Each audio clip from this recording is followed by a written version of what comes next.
झोंका पवन कारण बरगढ़ थाना सम्मुख में निर्मित होइथिबार धनुजात्रार स्वागत तोरण गेट हठात भांगी पड़ा जहाँफल से उपस्थित थिबार 2 जन लोके आघात प्राप्त हेले हॉस्पिटल रे चिकित्साधीन अछंती। मु भगवान ठारे प्रार्थना करुछि सेमानकर आशु आरोग्य कामना करी प्रार्थना करुछि। ए घटना गोटे दुर्भाग्यजनक घटना। मोहन माझी सरकार लोकंक सरकार बरगढ़ विश्व प्रसिद्ध धनुजात्रा को आउ टिके अधिक आकर्षण करने पर्याप्त अर्थ बरगढ़ जिला को आसीथिला। विशेष भाव जो तोरण गेट गुड़ाक निर्माण है स्वागत तोरण गेट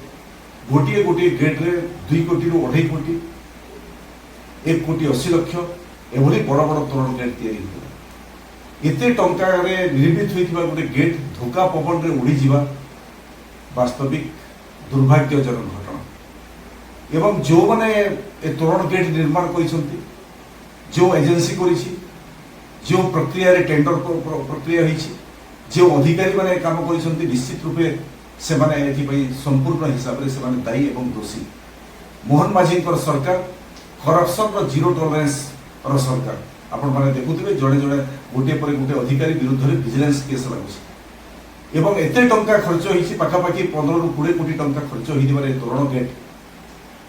भांगी जिबा गोटे तोरण गेट एवं सेतिरे जो एजेंसी काम करथिला पीडब्ल्यूडी रो जो अधिकारी माने एथिरे संपृक्त अछंती यार गोटे विधिवत तदंत हेबार आवश्यकता अछि एवं विजिलेंस विभाग द्वारा जे केते टंका गेट माने निर्माण होइछि एवं बाकी गेट रे मध्ये केते टंका खर्च होइछि एवं एथिरे व्यापक मात्रा रे निम्न मानर काम व्यापक मात्रा रे अनियमितता हेतुबार आगुर मध्ये अभियोग होइछि से अभियोगर तदंत हैला नाही एवं एहा द्वारा मोहन माझी सरकार गोटे जनप्रिय सरकार लोकलोचन में बदनाम होगा से ओडिशार माननीय मुख्यमंत्री को चिठी लिखिकी जनाई तुरंत ए घटना गोटे विजिलेंस तदंत करातु जो माने दोषी अधिकारी अच्छा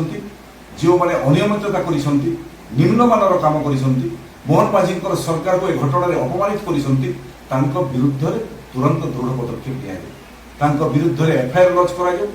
गिरफ करा जाऊ विजिलेंस तदंत करा जाऊ एवं ए घटना रे गोटे दृष्टांतमूलक पदक्षेप नेबा पई मु ओडिशार माननीय मुख्यमंत्री तो पाखरे निवेदन करिछि। आके नुआ नुआ खबर पाइबार लगी आमर संस्कृति मीडिया के सब्सक्राइब कर देबे और बेल आइकन के बजाबार लगी ना भूलबे। रहेलु जुहार।